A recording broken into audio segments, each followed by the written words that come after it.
The Earnestly Speaking podcast is a show that is founded on free-flowing conversation and may at times venture into mature subjects. Listener discretion is advised. Yeah, Earnestly Speaking podcast.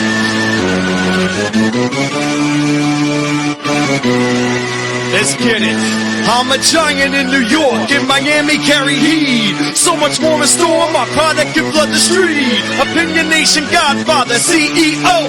Pop in the late 90s, gon' see me blow. Oh, got my hustle on, no imitation of that. Army of untouchables, Opinion Nation staff. Never an off season, homie, check the numbers. Heart throbbing my own right, supplying southern comfort. Earnestly speaking, my ego is well fed. Earnestly speaking, you're too feeble and no threat. See, I'm like a hurricane, you're a mild breeze. Earnestly speaking, leaving Eli a dynasty.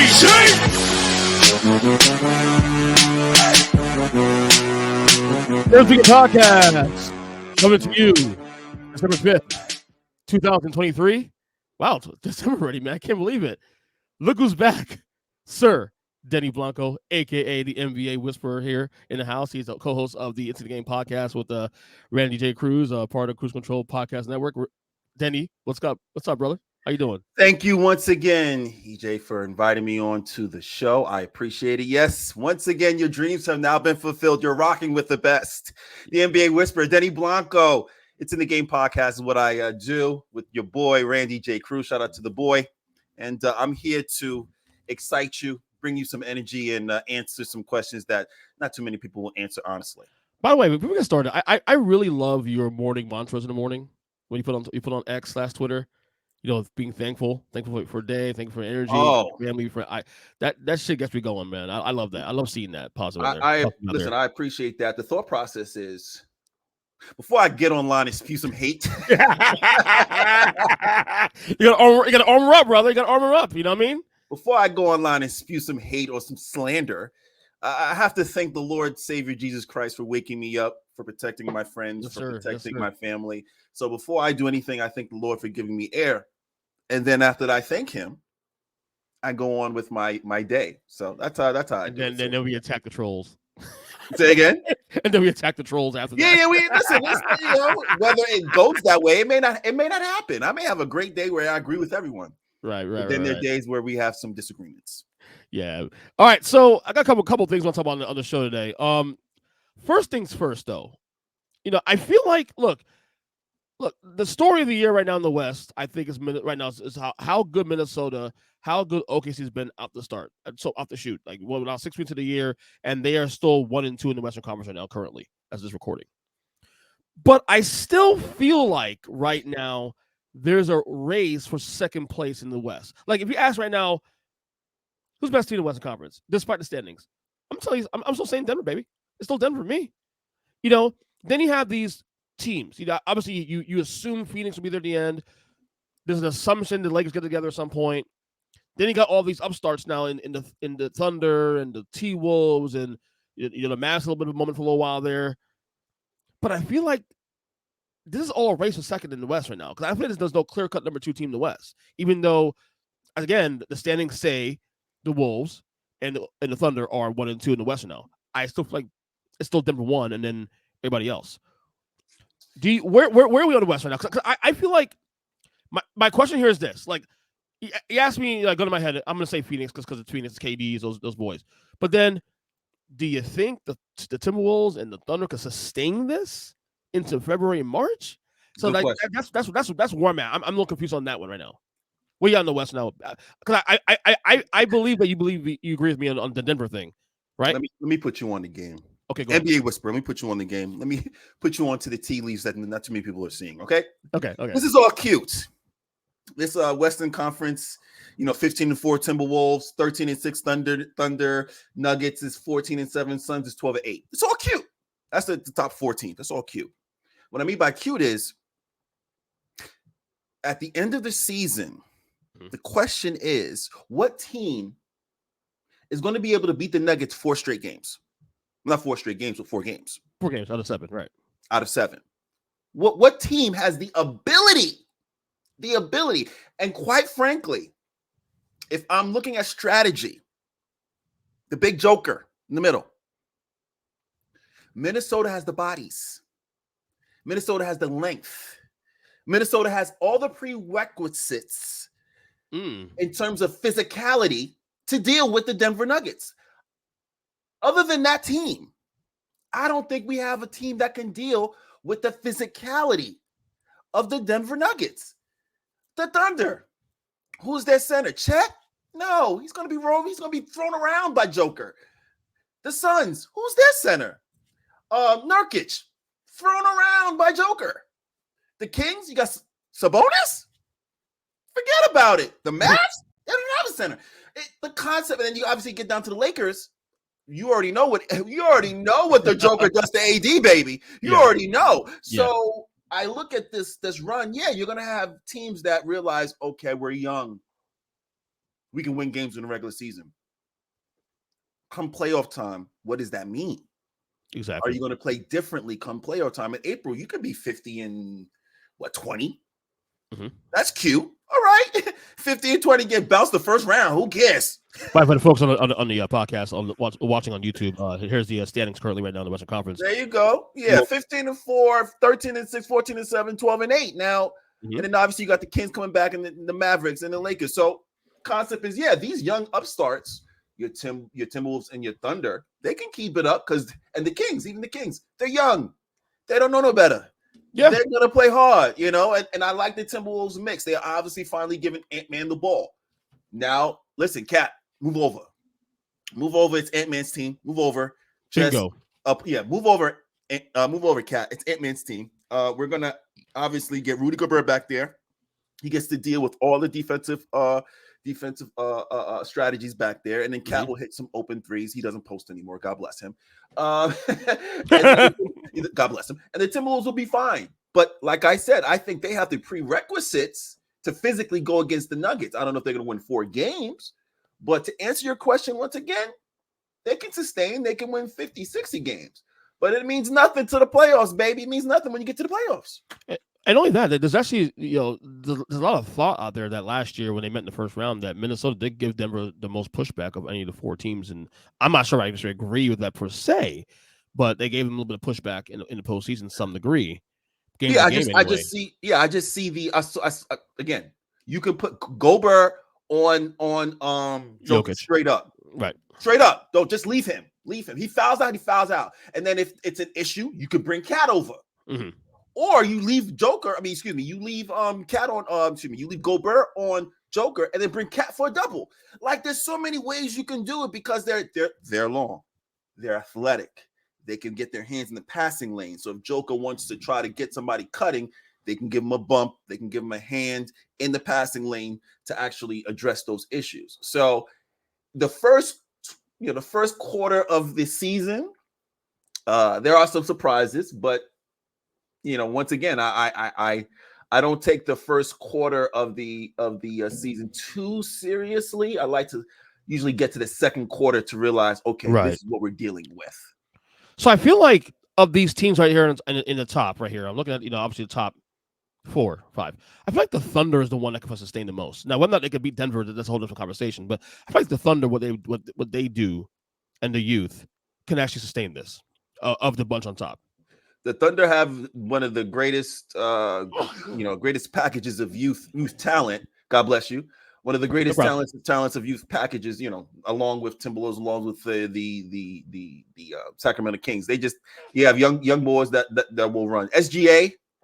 That's my boy. SGA MVP candidate, huh?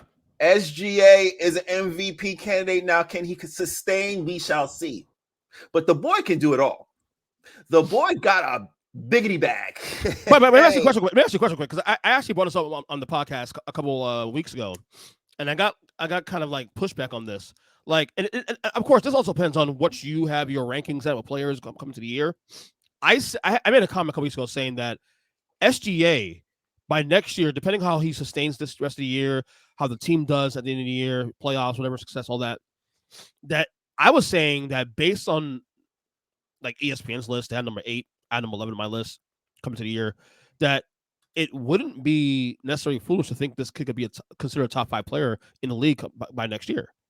No, it's not, because once again, you're talking about what he's providing currently. Let me just pull up his stats. I mean, right now this must be from last season, but he current averages. He does it all for that team. And then once again, you're talking about, so what are we looking at? 24, 6 and 6, 24, 24 points, 6 rebounds, 6 assists, 2 steals, 2.6 steals. His points went down this year because he actually has more help. That's incorrect. Yeah, I apologize. Higher than that, right? Denny is wrong. 29.9. Thank you. That sounds a lot more accurate. 6 assists. But again, the shooting percentage, 53% from the shoot, 53% true shooting percentage. That's sick. So yes, MVP candidate. These guys stay number 2 all season. Mm-hmm. MVP candidate with those numbers, and with they continue to be where they are in terms of 7-5 in conference, 6-4 at home, 7-2 away. They play well on the road, so that excites me too as well. If I'm a Thunder fan, if I am a Thunder fan as well, there's some other things that do not excite me, like that can cause this whole. Well, I would even you never know, because a player being gone from a team. Oh, we gonna go there. It's funny you said that. That's the other part of the things on the docket. We can touch on that right now, brother. Little Josh Giddey. Woo! Well, it sounds like last week though, things are tempered down. Like things are kind of like, okay, nothing has been really in motion. And my thing is too. Also, there's a lot of controversy online about whether or not folks be speaking on this stuff. And to me, like my thing is this though: let the investigators investigate first, and then we get more information. Then we will judge from there. That's where I'm at. It's a simple equation. It saddens me that there's no consistency. Yeah, well, that too. It seems very inconsistent. What I mean by inconsistent is, I remember Kyrie Irving, and I'm just keeping these things simple. Mm-hmm. Kyrie Irving dropped a link on Twitter, and he was suspended from his team. True or false? True. He dropped a link. He didn't commit a crime. He dropped a link, and he was suspended. Was it such a situation though? Was it such a situation where like they asked him to take it down and he said no and didn't suspend him? I guess, but yeah, there could have been a conversation about him taking it down, but the concept still remains. There was no crime. He got suspended. Correct. John Morant. Bow. John Morant. It's too easy. It is too easy. Yeah, it's too easy. Job. No crime. Conduct detrimental to the team. Suspended. Yeah.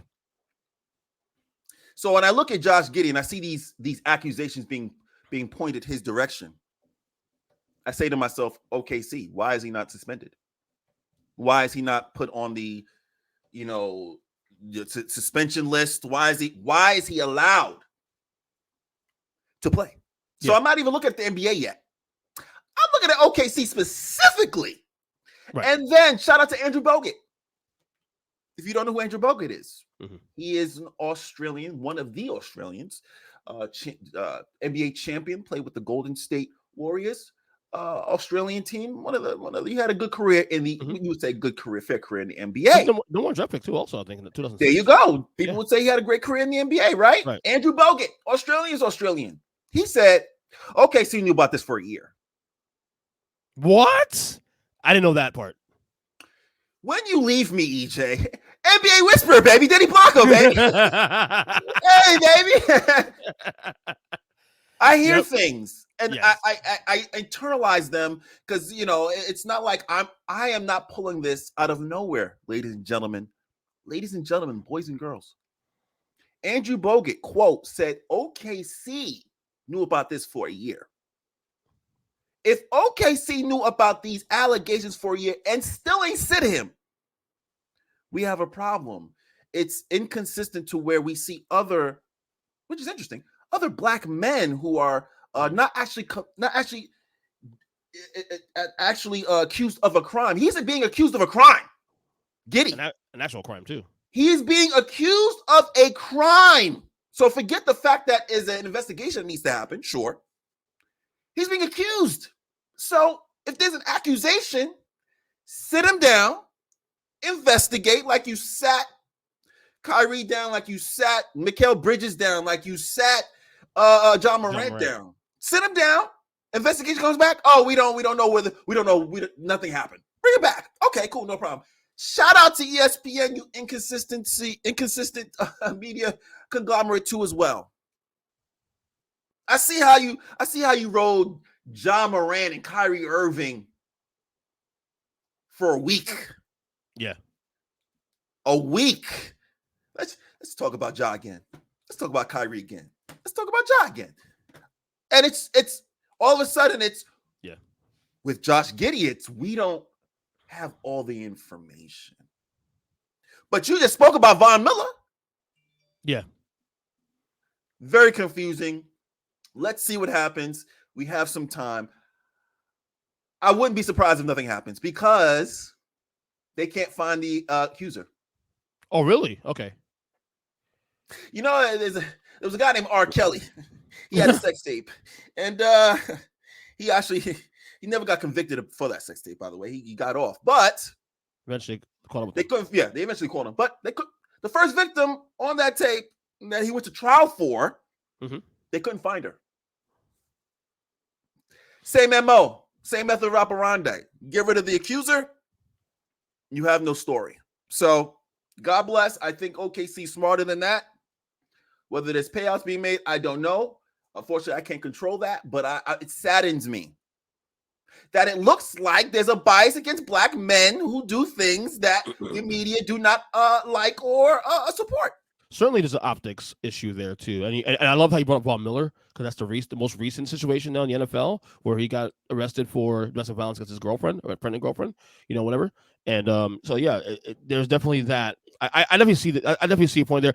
Your issue is more so the inconsistency part, not so much the fact that he plays and play. It's the inconsistency part, It's especially in the media.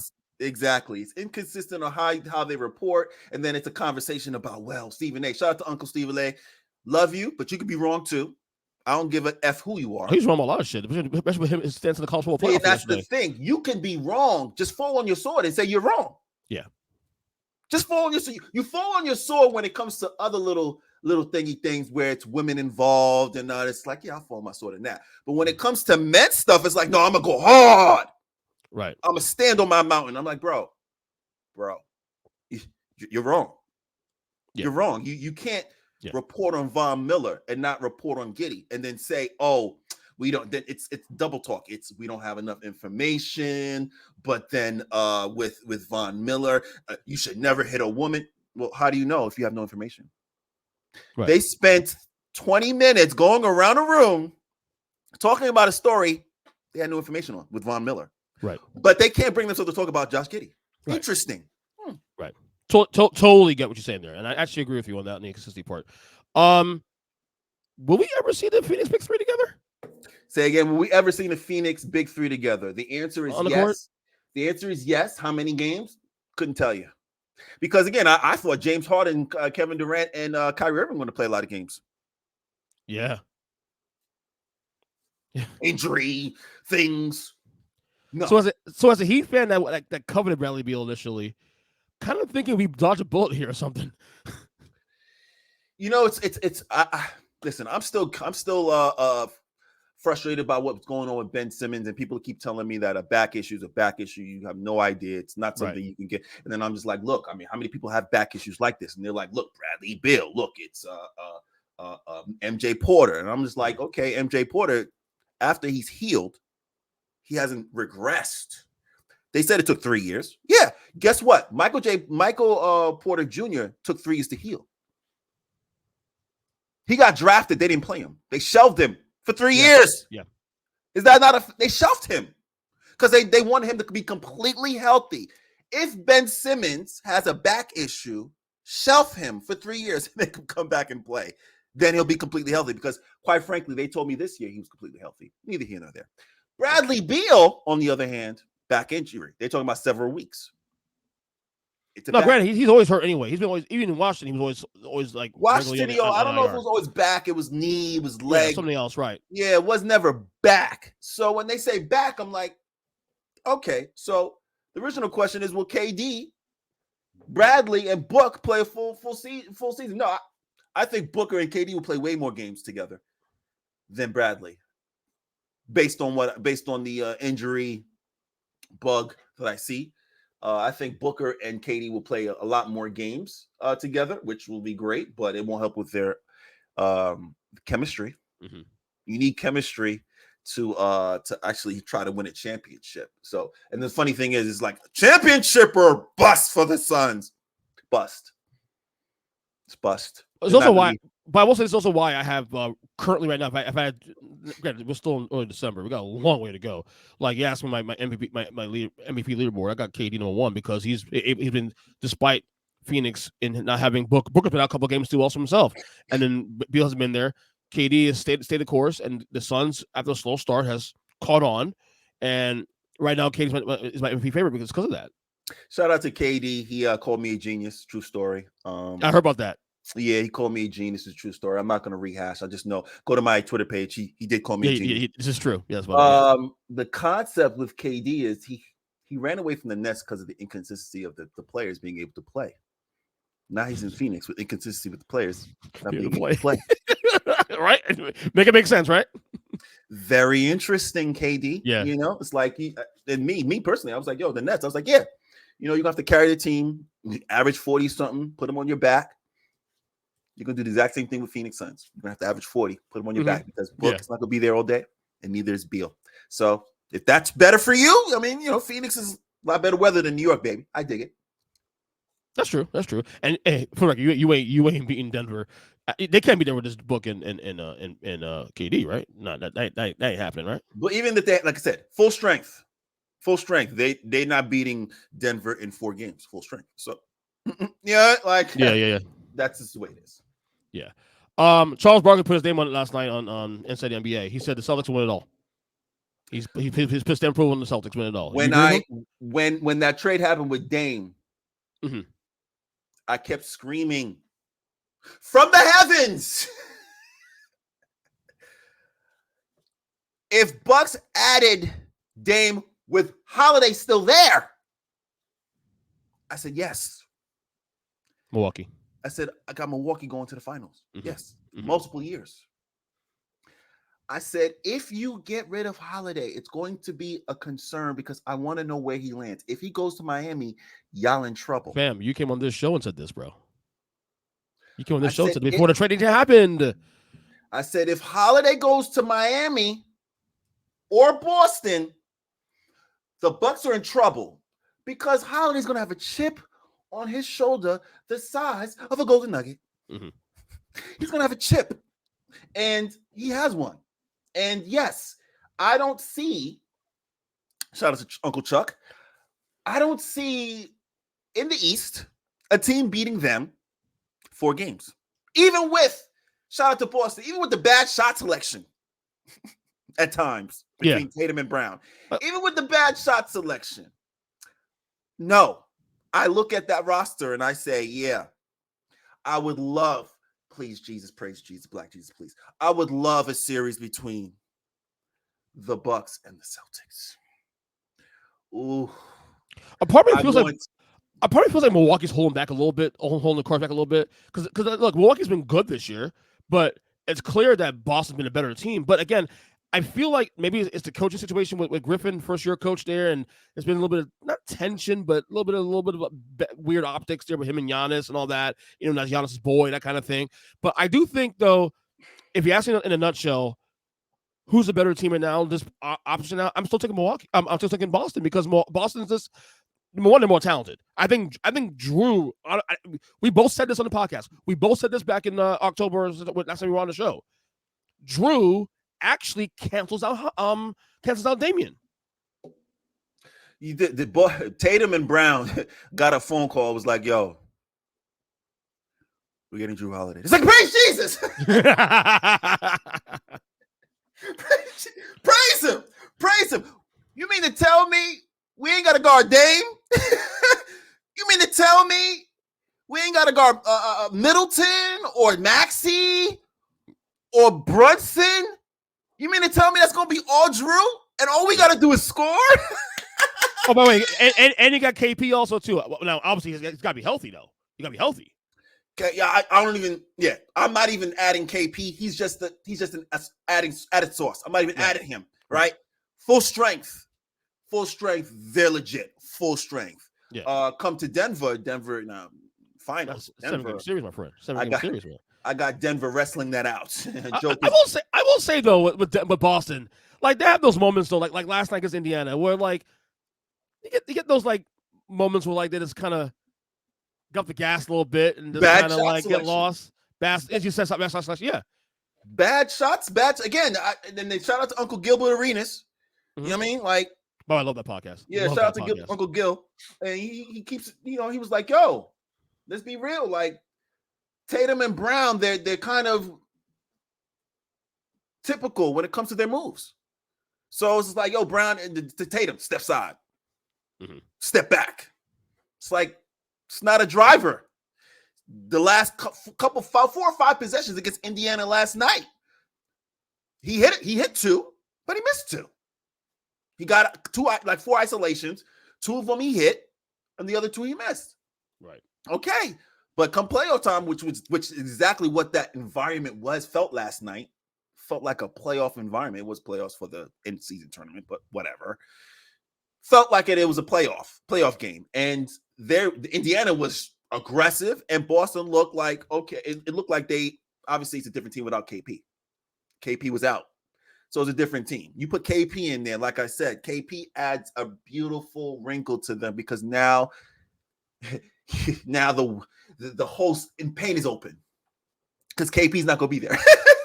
KP's going to be on the wing too.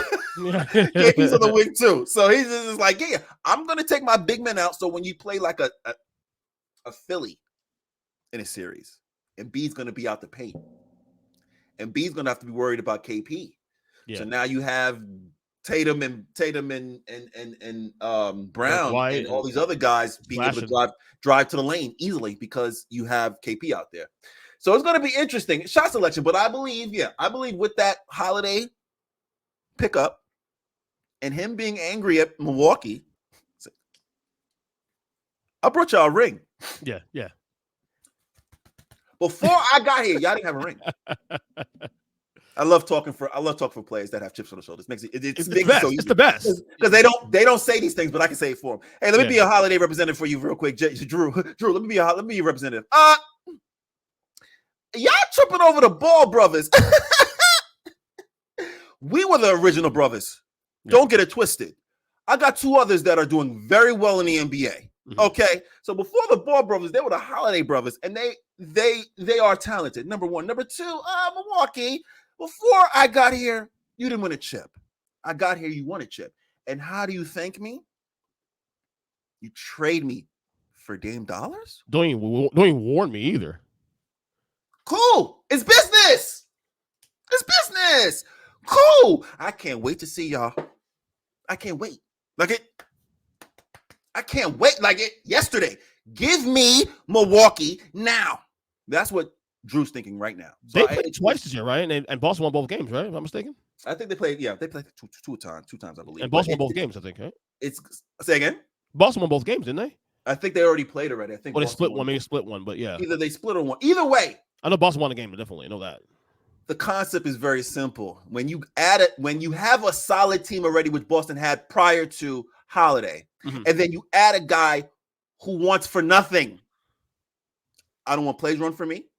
I don't need plays run for me. I don't, I'm not the rah-rah type of guy. I play defense and shoot when open. That's why they're 15-5. He didn't break the chemistry whatsoever. Right. He just added to it. So that same chemistry is going to continue through the season. You talking about the Bucks? Dave has to learn how to play with Giannis. He has to learn how to play with Middleton. He has to know where they want the ball. They have to know where he wants the ball. It's going to be a chemistry situation. Middleton's still coming back from injury. I don't think he's fully healthy yet. So no.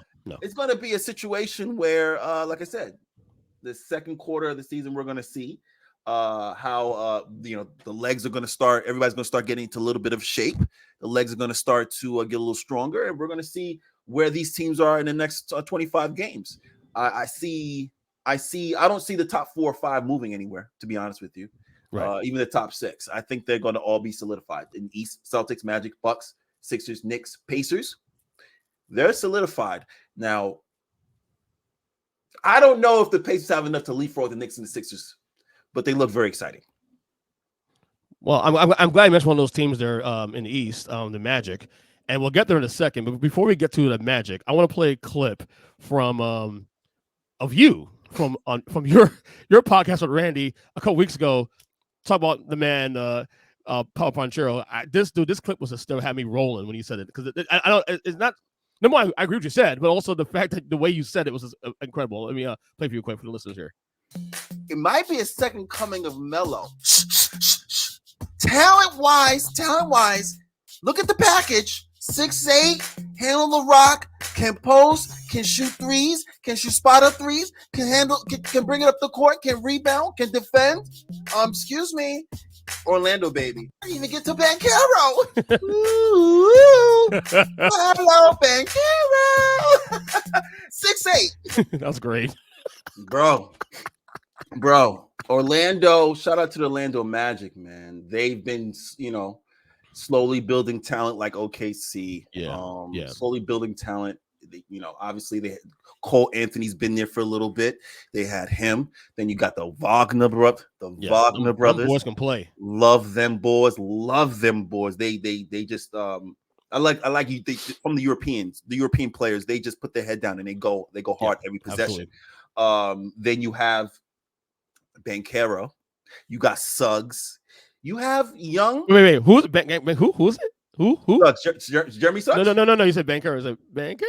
Banchero. There you go. Second coming, second coming of Melo. I say, this boy guy is 6'8", 6'7", and he has the mid range, has shoot the three, can post, can leap over you, go around you, go through you. I was like, he's the second coming of Melo.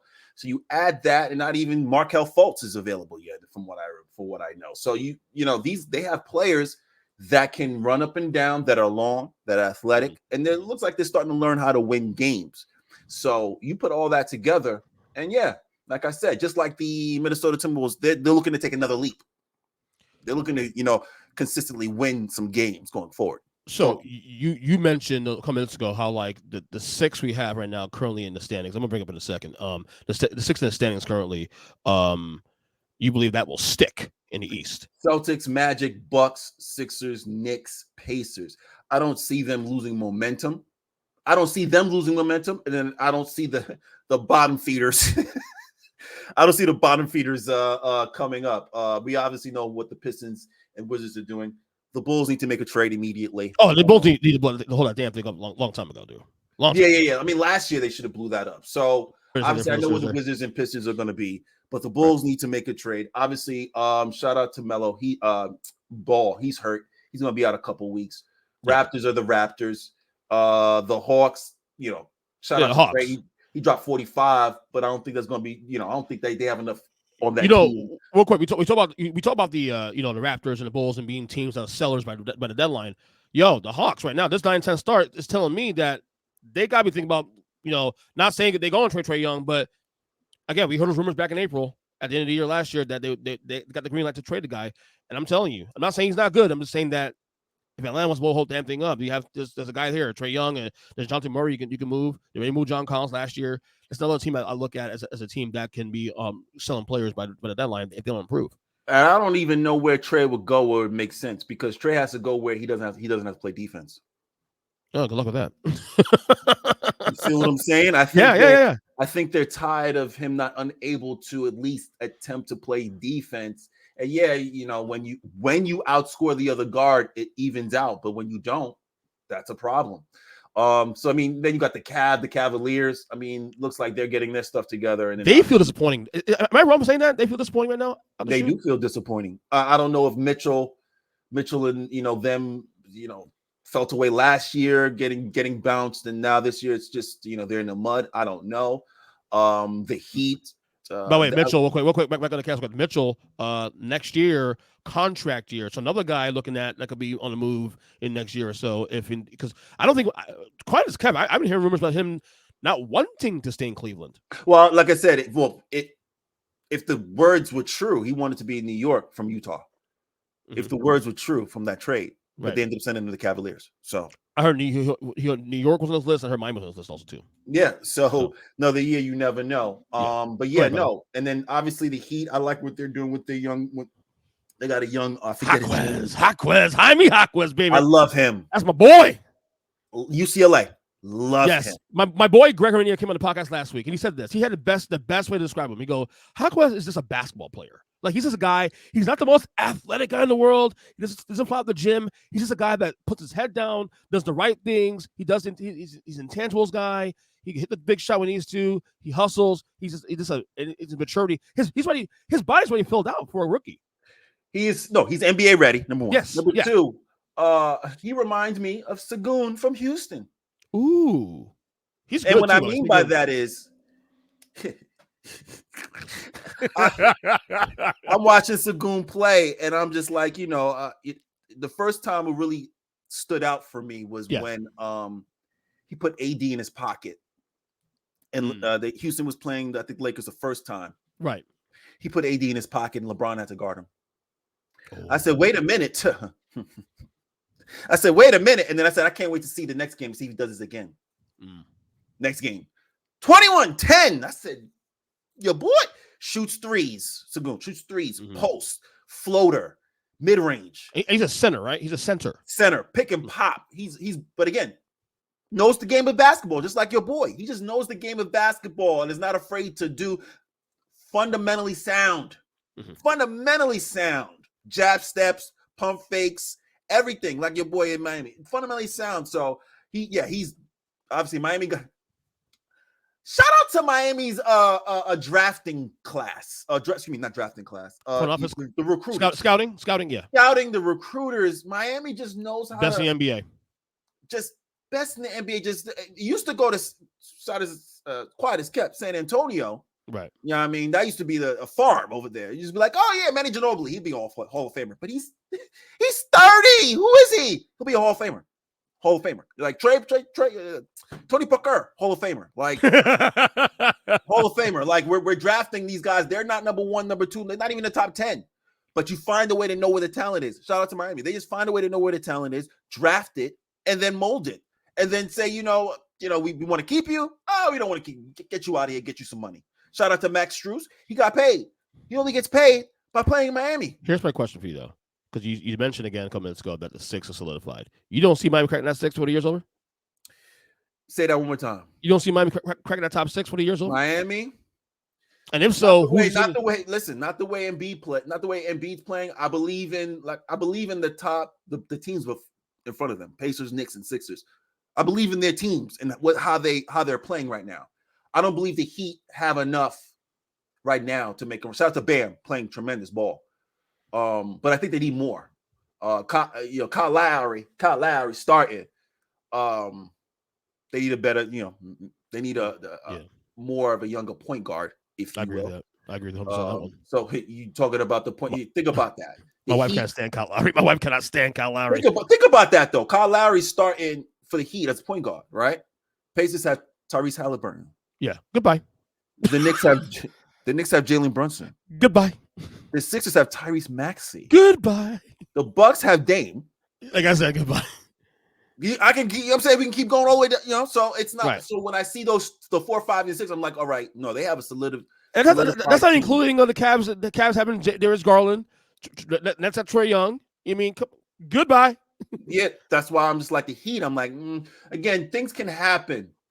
We have till February, the trade deadline. A lot of things can happen before the trade deadline. He has an expiring contract too, also, so he's attracted to teams now. Yeah, there's a lot of movement that could happen. You'll hear it first. On Earnestly Speaking, you'll hear it first from the NBA Whisperer. DeMar DeRozan will be traded before February. Oh yeah, no doubt about that. The question is where he goes. Where's he fit? Do you think, man? That's the great question, and the answer for me is. Sixers. I agree with you. They need another scorer to take pressure off of Maxey and be a little bit of pressure off. Now you get DeMar. You don't have to give up anything. You get Demar there. Right. Hey, you start him. Right. Right? Now, you have the ability. Got Tobias, got Maxey, got Embiid. All right, go to Embiid. Now you have DeMar being able to hit multiple mid-ranges without no one near him. DeMar's been sitting at the Bulls, sitting in Chicago, shooting multiple mid-ranges with a hand in his face for years. Like every time he shoots, he has this in his face for years. Now he gets to go to the Sixers and I'm open. Oh wow, thanks, Joel. Like I've never been this open. Yeah, I think he falls great, or great with the Sixers or with the Knicks. If the Knicks just give up Fournier and a draft pick, another body, another defender. The Knicks can use him definitely. Another body, another defender for your Tatums and your Browns and your Bancheros and your Dames and your Maxis. You need bodies, and you need bodies that can, not only defend but score a little bit as well. So yeah, that one agrees because like last year, Jalen Brunson ran out of gas in the playoffs because Miami. So having another scorer is going to definitely take a lot of load off, especially if Randall's on the back shooting night too, which is very, very he's very susceptible to having, especially. Yeah. I think. Another thing I want to discuss before we go. Shout out to Obi Toppin. Mm-hmm. I didn't want you to get traded from New York. I thought you were a great fit. I thought you should have been at times playing with Randall, and at times I thought you should be getting his minutes. New York Knicks fans, and I speak to them daily, every single day, and some of them agree with me completely. You mentioned Randall. Randall goes down. Who's your backup? You have none. You have multiple of guards. You have two centers, Hartenstein and Robinson. You have no four. Yeah. You can't play Josh Hart at the four. You can't play RJ at the four. No. But you get rid of your only young four. Toppin. Then he goes to the Pacers, and guess what he's doing on the Pacers? Doing pretty well. Tyrese is like, run, Obi. He's throwing half-court alley-oops. Obi's catching him like this. Huh? I've never gotten these outlets before because guys couldn't see me run. Shout out to Obi Toppin. He makes that team a lot better, but the Pacers are loaded with talent. Yeah. Loaded with talent. Shout out to Rick Carlisle. Mm-hmm. He said, F you, Dallas. Y'all can keep Luka. I'm out. I'm going to go over here and start fresh. Get me some young upstarts that actually listen to me because I can't teach Luka nothing. It's Luka. Forget him. Shout out to Rick Carlisle. In the end, it's going to stay pat. And it's going to be a good cover the next 25 games. I'm interested to see what happens in season tournament as well. Yeah, of course. Yeah. Couple things got you. You mentioned players, DeRozan. What about Zach Levine? Because that's another situation that's going to be solved in the next couple of weeks or months. Or maybe. Which teams? I guess my question is, which teams do you think should be going after services? I don't know if the Bulls are going to get rid of both of them or one. To be honest, I don't know why you would do both, because you could still get rid of one and still go to the draft. You could still stink. So get rid of both, and you're just going to be like, oh, trust the process. Well, one would be a rental, another one would be somebody you're going to be keeping for a couple of years because of the contract. There you go. So I mean, Zach, Zach is more of a Zach extends the floor a little bit more. He's better 3-point shooter in my opinion than DeMar DeRozan. And he's younger. So I mean. His services can be he adds to any team that you can, East or West. Yeah, he adds to any team because he can shoot the three. He's aggressive off the bounce, athletic, long, can defend. So I mean, in a perfect world, NBA Whisperer. Yeah, perfect world. I'd have him in Golden State. Ooh, perfect world. What about the Lakers? Fits Golden State. He fits. What about the Lakers? No. I don't like him on the Lakers. Okay. I think the Lakers have enough. They just need chemistry. Yeah. I think they need chemistry. They have enough. But yeah, no. Him and Golden State, I just see that spread offense is perfect for him. Yeah. Coming off handoffs, down screens, pin downs, perfect for him. Perfect offense for him to shine. But then again, Right. It's not about you shining. It's about who's actually wants to make the trade for you. So we're gonna see. But yeah, Chicago's wasting time. They got to blow that team up. They do. Two more things to get you out of here. You saw the Ime Udoka LeBron James thing, right?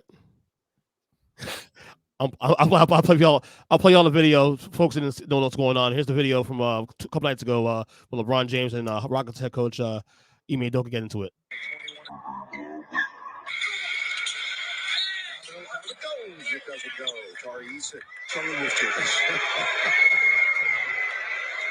Stop bitching. Quite like a bitch.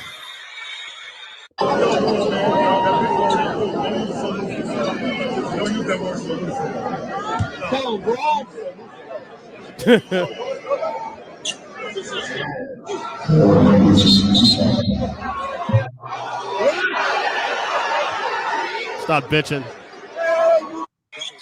Man, let him play, man. Let him play. Seriously. Allow me to address this from 3 angles. Let him talk.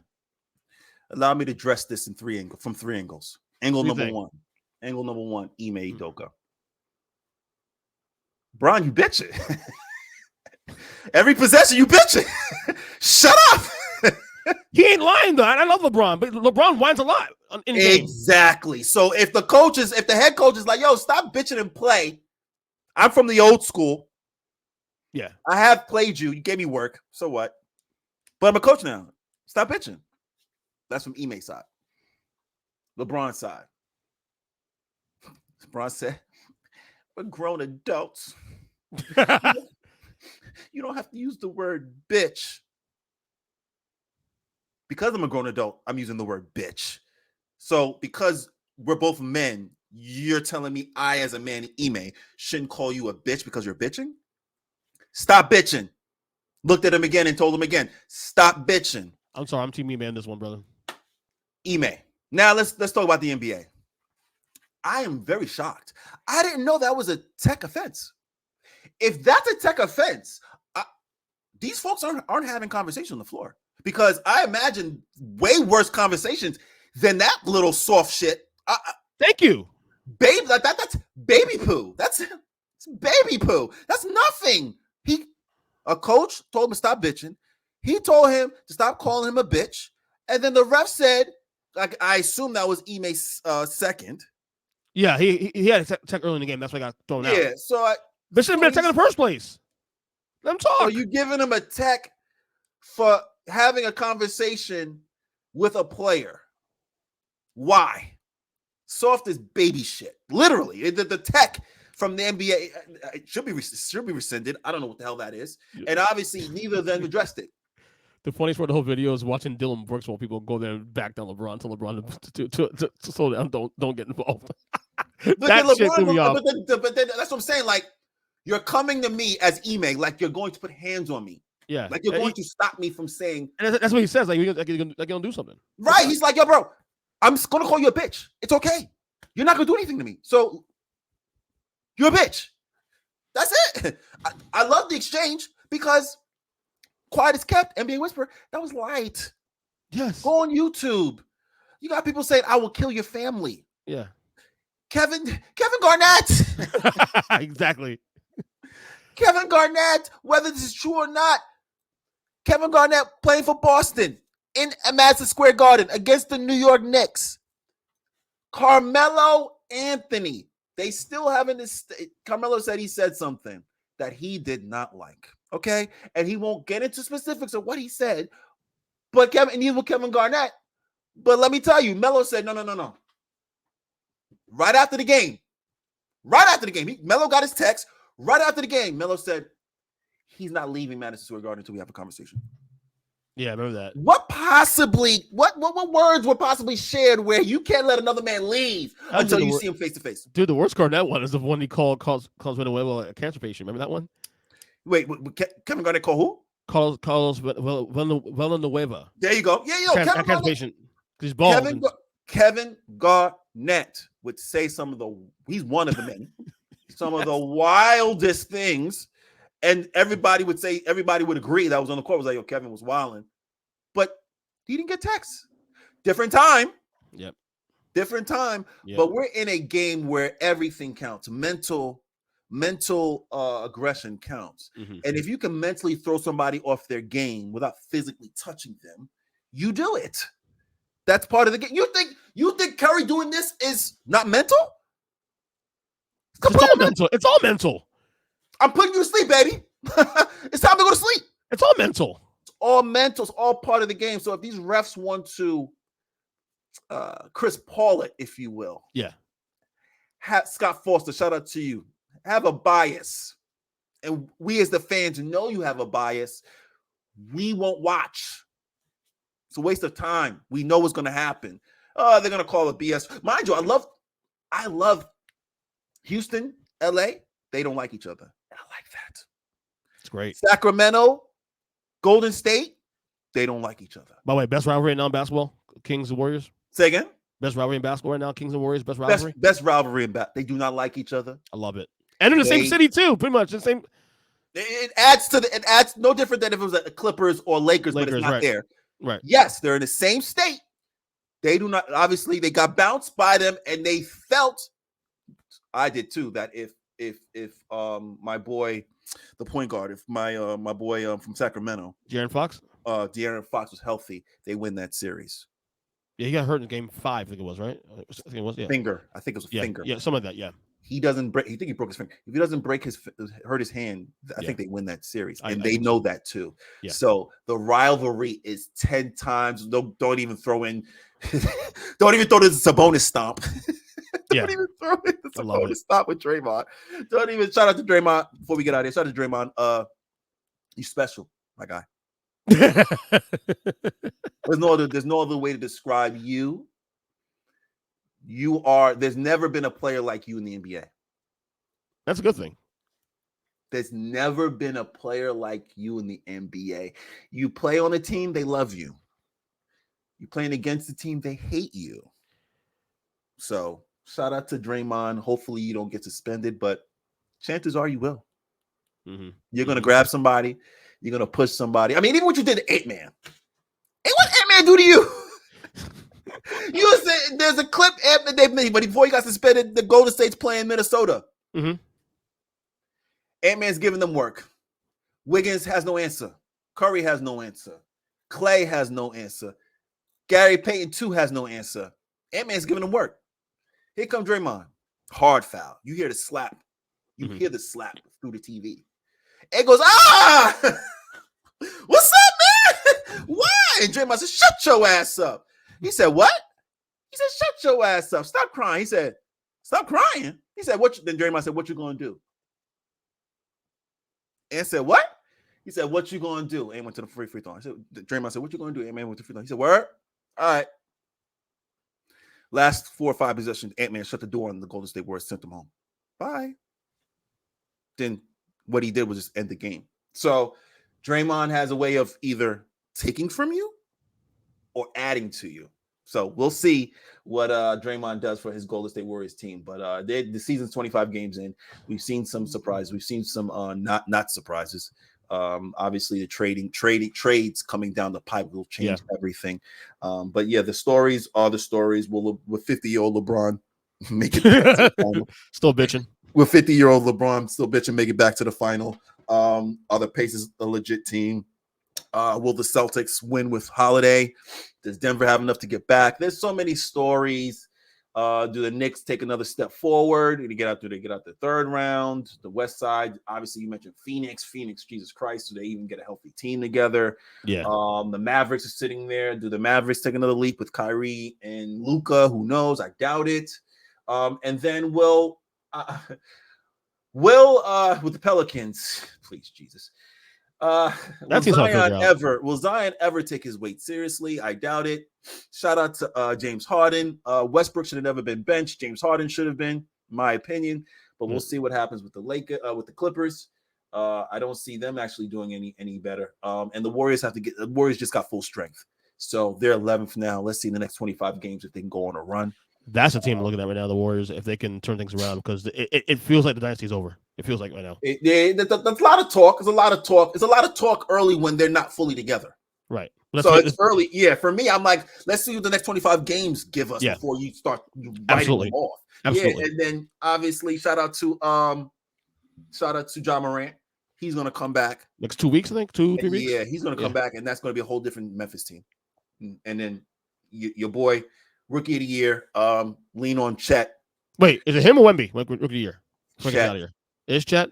I was leaning on Victor, but obviously his shooting percentage is a lot lower than Chet's. Clearly, Chet's more seasoned, and it's also built into winning also too with that team. The second place in the Western Conference, the second best player. Again, so, you have to understand Chet's just way more seasoned. He had a year of college, etc. So he's a little bit more seasoned. So yeah, the way it's looking, Chet may run away with that. I predicted it. The boy is freakishly talented, just like Victor. But we've seen this with Bol. We've seen this with other guys. We just want to have the teams unleash. Yes. Unleash your 7-foot point guard. Unleash. You saw what happened when they unleashed Dirk. So, but do you agree that even on and this is the last thing I got here, that even with the sample of Wemby through the first quarter of the year, that because I'm an opinion by within 5 years he'll be the best player in basketball. Are you there? If he, it's about 5 years, he's going to develop under Greg Popovich. I'll tell you, the only way that happens, he has to develop a post game. I agree. He has to develop a post game. He has no post game. He's a guard. Yeah. And your guys that were face up originally, your Kevin Durant was face up when he came straight out of Texas. You have to add a post game because guys will get under you. And if you're on the wing, which he's done before, he'll just catch it and just shoot it. But you can only do that so much, right? Especially with they may put a big on you. Now he's under you. Now what do? He has enough hand to just put it in your face. You have to post, and he's going to get stronger. He's going to get his legs under him. But I don't look at him as KP. KP doesn't look like he has the boom bop like Wemby wants to put it on the ground. Wemby wants to go around you. So he's more of a, like I said, Chet. Him and Chet are the same kind of player, kind of like early Kevin Durant, where they're tall and lanky and they want to be guards. Right. But they need to add to their game because the league is going to catch up to them and learn how to defend them a little bit better. So, but it's early. They're young. Shout out to the Trailblazers. I don't know what's going on with Scoot Henderson. I don't know what's going on over there. What was that shit, man? He's done nothing. I don't know. I haven't heard anything. I'm just sitting back like, this is interesting. So once again, the landscape of the NBA soap opera is here. It is intriguing.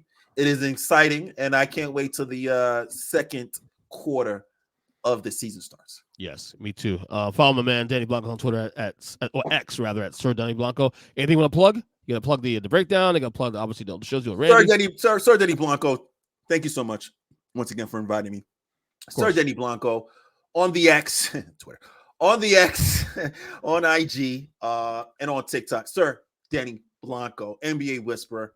I talk basketball. I talk other things, but mostly basketball to keep it up, to keep it 1,000. Shout out to it's called segment I do.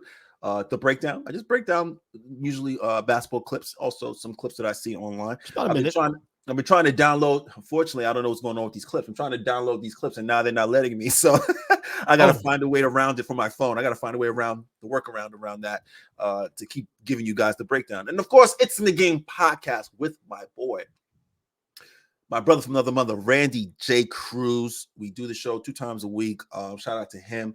It's in the Game. We talk about basketball, schedules, trades, rumors, and we're going to expand that. We're going to expand It's in the Game as well, because we have the game, if you will, isn't everything.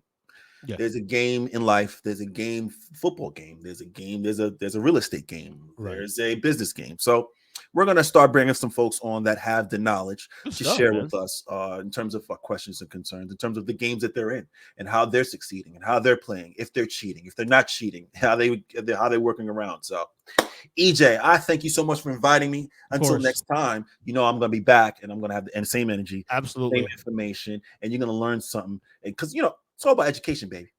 Absolutely, man. Good job as always, brother. I appreciate you. It's the game. You know what it is. Earnestly speaking. EJ, thank you. I appreciate you, bro. You got it, brother.